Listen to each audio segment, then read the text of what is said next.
All right, well, let's just jump into the next section. Maybe we end up. That's on Thursday. Yeah. Possibly, or I don't know. We just don't do the test at all. My brain's gonna be fried. Yeah, Is everybody? What if we all agreed that we just take a 75 on it? No. Yes. Yes. They're not the same. Don't. I feel Don't like say I that. would say Say you take 100. That's fair. We all take. I take take 85. writing participation. We all take 85. I can settle for an 85. Okay, Nora. I can settle for an actually. 85 is probably better than. That's what everyone else is thinking. We're like 85. this is a little high. I wouldn't be able to get that normally, actually. Exactly. That's the point. That's why Being sarcastic. 75 is good. Good for you. I was it. 65? 85 is good. 65 is just depressing. Yes. Not bad at all. 65. Well, 75 is at least an average, so. I think 65 represents, again, we talked about that. 65% of the material. It's a lot of material. It's like 10% bad. 10% is not optimal. What's like the work? Like when does it become bad? 3%. Yeah, Probably like in the 40s. like 50. No, it's when Yeah, you can't get past 3%. This is what chapter? It's when you can't get front page. Wait, what is Like, I don't understand what's fourth edition mean. 0%. Oh boy. All right. Madeline. Here we go. Square root functions is if you have let's go ahead and just look at a square root function. Now we say function because a function just means it has inputs, outputs.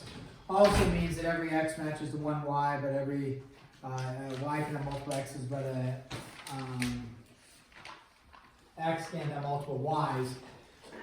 So it's not in function form. You could just review, right? That those two are the same thing, f of x or y, just two different notations. So when we say square root functions, we're actually just probably going to be looking at equations for the most part with the y equals. We're not going to have the f of x part. All right, so y equals the square root of x. We're going to talk about graphing these functions, okay? And so if we were to graph, which we will, the easiest way to graph is to make even if, an x, y, t chart. Now, with lines, you can also do slope-intercept form, right? And find the y-intercept and then do the slope off of that. With y equals square root of x, these are not linear equations. What kind of equations are these? This is I thought I heard somebody say it. What kind of equation is this? It's not linear. It's not quadratic. It's not exponential. It is radical. Thank you. Yeah, a radical equation. So with these, we don't have like some, this is do this, this, and this, and then graph it. So an XYT chart is going to be necessary. So we're going to do the XYT chart like this, and then we're going to graph it from here. Let's think through. Usually with lines, I would suggest, hey, why don't you plug in a negative value, plug in 0, plug in a positive value. Can I plug in negative values for this? What if you plug in a negative 4? Oh, no. I can do it down here. No, you can't. Y is equal to the square root of negative 4. Can you do the square root of the negative and get out a real number? No, you can't. Okay, so you can't plug in negatives. So no negatives can be plugged in. What's the first number you can plug in? 0. 0. Can you take the square root of 0? Mm-hmm. Yeah. So you plug in 0. What's the square root of 0? 0. What's another number we can start marching up? What's the next easy number to plug in? 1. Nice.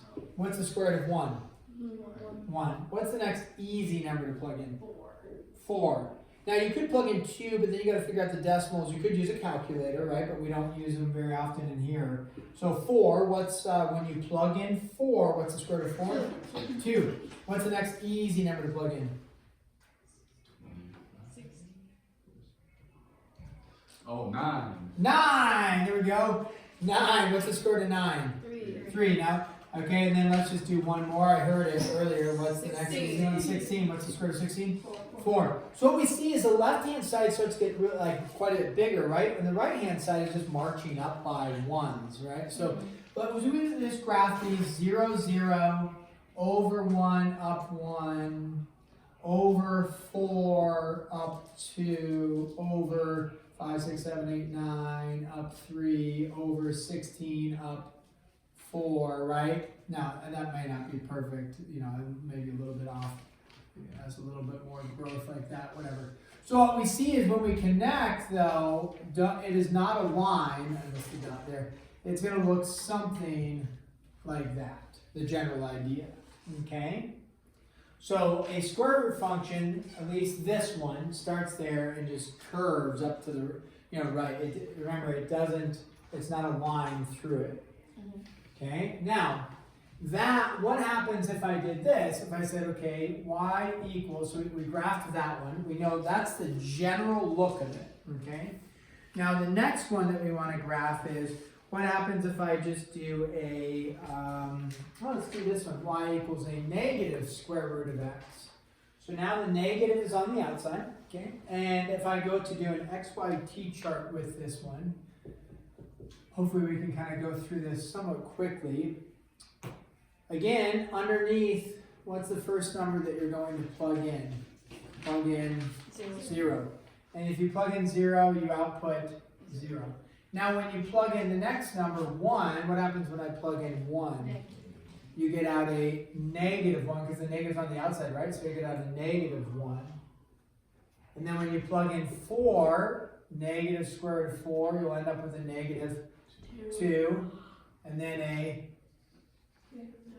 plug in 9, you get out negative 3, 16, you get out a negative 4. So what happens with this one is, okay, you plugged in 0, you got out 0, you plugged in 1, so now you get out a negative 1, plugged in 4, you get out a negative 2, you know, you plug in 9, you got a negative 3, right? So what you notice is it's the same graph, although that kind of looks like a line. Sorry guys, let me curve it out like that a little bit. It's the same graph, except what did it do? Flipped it, right? And maybe we should have drawn it up here where we had, you know, this number, this number, this number, same graph, except it's flipped over which axis? Flipped over the x-axis. Now some of the work we're doing here is like later on in calculus or pre-calc even, or even a little bit of algebra 2, which you may or may not get to, that's fine, is we're building towards being able to look at a graph like this and know the general idea. You're like, oh yeah, square root graph, I know what that looks like. Quadratic graph, I know what that looks like. And you can help analyze graphs just by knowing what they look like because you know what they do, because you've been working with them. Alright, so a negative on the outside does what? It flips it to there. Now let's do this one. Y equals a square root of a negative x. Now initially people might look at it and be like, oh, you can't do that, but you can. Oh yeah. Oh yeah. Yeah. So you think through, Nicole is confident you can do this. Well, you just like plug in a negative 4. Hey, there you go. Yeah, so good job, Nicole. She jumped right at it and said you just plug in a negative. So you start with 0, right? And if you plug in 0 is neither positive nor negative. So yeah, you have a negative 0, but a negative 0 is a 0. So you plug in 0, you output 0. Now, if you plug in 1, let me just plug in 1. The issue is that when you plug in 1, you're plugging in 1 for that, you'd have the negative 1. Does that work to plug in that? No. So as Nicole said, you just plug in a negative 1. So if you plugged in 1, you would be wrong there. When you plug in a negative 1, you would have a negative, and then you plugged in a negative 1. A negative and a negative would be a positive, and therefore you'd have an output of 1. So the next number you plug in is negative 4, right? And then you would output a negative 4, you'd output a 2, then a negative 9, you output a 3, a negative 16, you output a positive 4. So now, maybe we should just do it over here on this graph, is before, or we can do it down here, is, you know, you plugged in 0, you output 0. Now we're plugging in -1, and you output 1. Plug in -4, you output 2. 9, you output 3. What are we getting? It's just split. I raised my numbers there. So yeah, you're just getting the same graph, except it's going to be flipped over the, which axis? In this case, the y-axis. All right. So now we've seen a flipping over the, so you see your original root x graph starts here, goes out there. You memorize that. Okay, if I just see this, I know what I'm doing. Then you work and say, okay, if the negative is on the outside, it's flipping it over the x-axis. If the negative is on the inside, it's flipping it over the y-axis. If there's a negative and a negative on the outside and inside, what would you guess? It would flip it over the x and the y-axis, and it would be down there. We're not going to do that one. So then, to make matters not more complicated, but just to add to our knowledge, what happens if we have, let's go back to a basic, no negatives involved, but now we add in a +3. No, that's wrong. But you're on the right track. Do you guys remember, and maybe we should have reviewed this, because we've worked with problems. Do you remember graphing absolute value of x? Yeah. Okay, and then do you remember graphing absolute value of x and then adding like 3 maybe? And then that would have been just up 3. And then do you remember graphing absolute value of x like +3 on the inside? And that actually moved it over 3 that way. Do you remember doing those? Whether or not you're masters of them, hopefully you remember, yes, in the deep, murky, dark recesses of my brain, there's something out there. Same idea with the +3 here. So the question is it, as somebody stated, does it move it up 3? Or does it move it right 3, down 3, or left 3? Those are all great questions to ask ourselves. Okay, so let's start with an XYT chart. Let's think through this.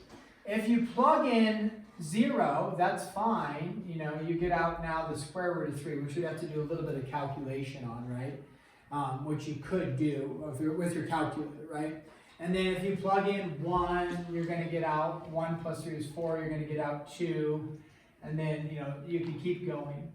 The question though is this: is if you just start with 0, 1, and you'll notice that 0 doesn't give out the nice 0. 1 did give out a nice 2. But if you plugged in, like we were plugging in 4 over here, 4 plus 3, you get out the square root of 7. You're not necessarily getting all those nice, like, comfortable numbers that are easy to graph. The point of this in the end is actually not going to be having to do a bunch of XYT charts. The point is to recognize it's going to just move it 3 up or down, left or right.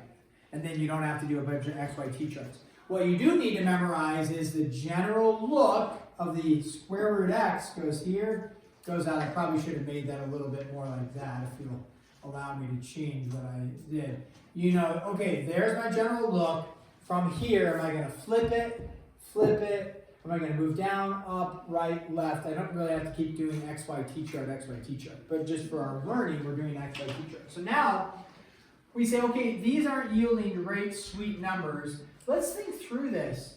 Could I plug in any negatives for this?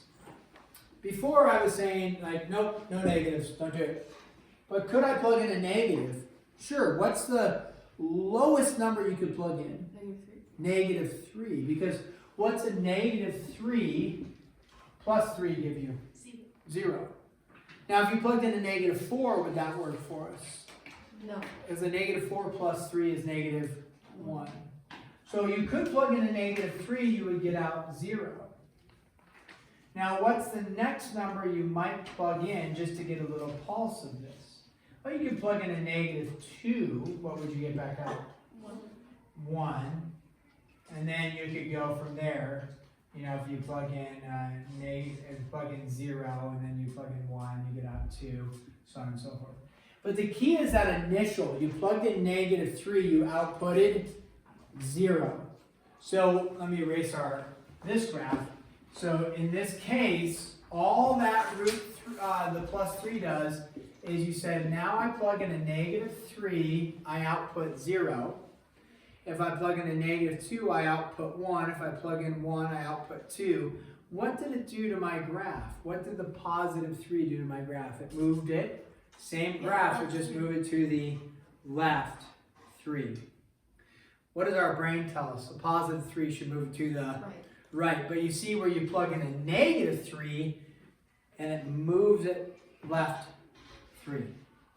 Okay? So you're not actually in the end going to hopefully be doing a bunch of these. It's just going to be memorizing, oh yeah, a plus 3 means it moves it to the left 3. Now, that's because the 3 is underneath the square root. What happens when I do y equals root x and then a plus 3 on the outside? It just goes up here.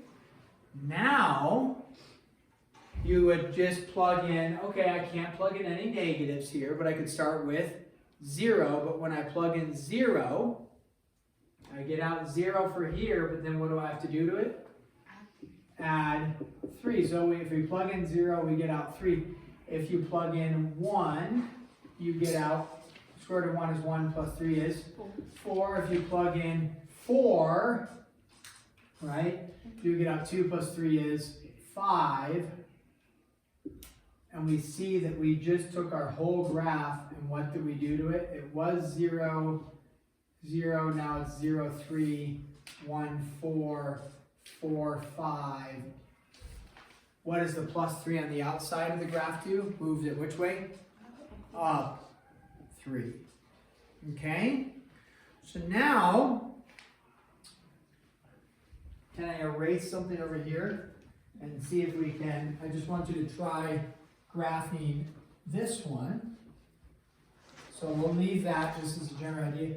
Let's try this. Y equals square root of x minus 2 plus 5. Let's do that one. No, I want minus 5. Let's do that. Okay? You know the general look of your graph.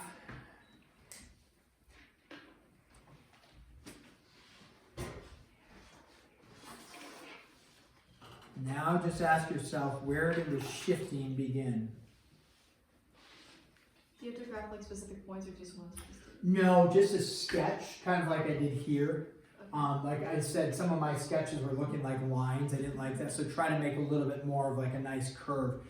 If you were tacking on like 1/2 attached to the actual x value, that would actually change how it stretches out and shrinks it and has more of a curve or less of a curve, but we're not going to mess with that. We're just looking for the general idea. So like if these are on the test, you would just do like a nice little curve to it, kind of like I have. This one's pretty good. I like that look.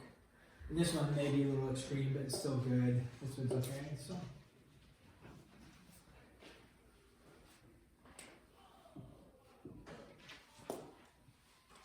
Okay.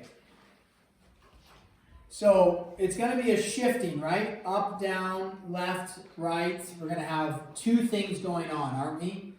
The discouraging thing would be is if I said, does it shift up or down? And if so, how many units? The discouraging thing is when people say it moves whatever, it moves down, 6 units. Why is that discouraging when somebody tells me that it moves down 6 units?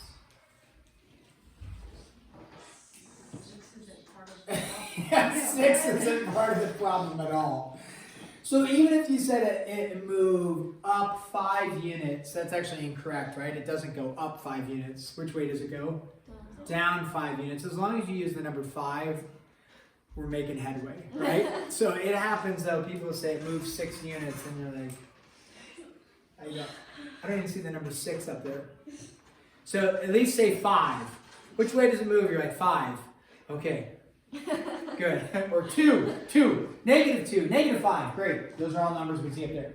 So let's talk about the -5 on the outside is a shifting up or down when it's on the outside of the square root, right? So it's going to move it down 5 Now you don't have to do the down portion first, 1, 2, 3, 4, 5. But don't put a mark there because it's also going to move left or right, right? Mm-hmm. So then it's going to be the 2 is attached to the x underneath the radical. Which way does it move? To the right 2 or the left 2? Right. Everybody, we want to say left 2 because of the negative, but it's the opposite, right? And then now we just go like what? Yep, general curve like that. I feel good about that. Oh, I put my point at like the 2 and then I curved it down. Is there like, I guess Now it there's just a takes different- this graph and moves it to the right 2, down 5, and then goes. Okay. I'm not sure exactly what you did. I can come take a look if you want. Okay. You want me to come take a look? Yeah. I did 2. No. Gotta be just like mine. It's gotta start here and then go up because it's the exact same graph. You drew a flipped over graph. When, guys, because that's actually gonna be like my next question. When does your graph, Nicole had something like this, she actually graphed this, she said it's going down like that, something like that, right? When do I know it goes down? When you it's have a minus on the outside. negative on the outside. So if it's a negative on the outside, then you flip it. So Nicole raises a good point for us. I think I'm going to leave these because I want to talk about that is what happens when, let's do the same thing, but we're going to go like this, a negative on the outside, like that. So here's I think the easiest way to do this. So you see the negative on the outside, so you've got to remember now 3 things are going on. If you will, there's 4. Let's just add to your repertoire of like how much you know. The first thing you need to know is square root function, which I've erased, right? You know the square root function looks like this one, right? So that's the first thing you know. Okay, square root function, done. The second thing that you should, I think, go with to make your life easy is the function getting flipped over the x or the y or none? If you look at this one, this had no reflection over the x or y because there was not a negative on the outside and not a negative on the x. The subtraction of 2 and the subtraction of 5, we already showed that goes up or down, right? So the thing you would want to first look at is there a reflection going on? Yeah. Okay, and the reflection is, I would say, okay, the original function, that's y equals what? Square root of x. The negative on the outside, with a little bit of work and studying to understand and memorize, it goes what? Down. So now I know I am looking at this graph, the dotted one. The question is, now with the dotted one, it's going to look different. Do I shift it up, down, left, or right? So now I'm not taking, I like to do the reflection first, then the shifting. Otherwise, when you graph it like this, and then you're trying to reflect it and flip it, sometimes it can be a little confusing. So, but you could do it both ways. But I'm going to say, hey, here's our dotted line.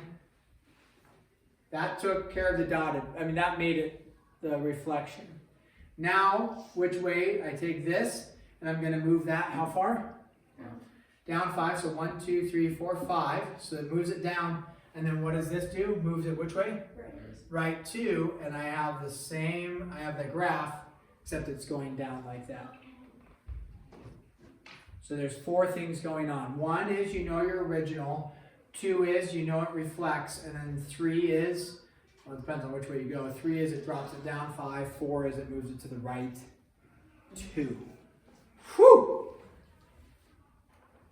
Okay, let's do another one. No, we're running out of time. Aren't these kind of fun?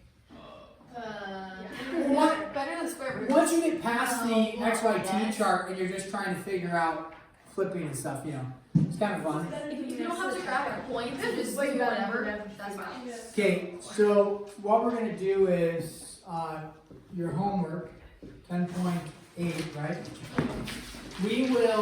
This is not done, so we will have to do this a little bit more tomorrow, just some practice on it. So you can get started on it though. So we're going to do one more day of this, and then we'll do a review day and then a test day. depending on when Iowa's or whatever is going on, okay? Okay. So what is due tomorrow? 10.6 and 7. 10 points It's 6 Six. and 7. Get out! and 6, 7. 7. Is, R.I.P. Chris. guys, is 10-8 due tomorrow? No. No, don't try to turn it in tomorrow. Or, I mean, you can do it, it's fine, but we will work with that for either Wednesday or Thursday, depending on 6 and 7.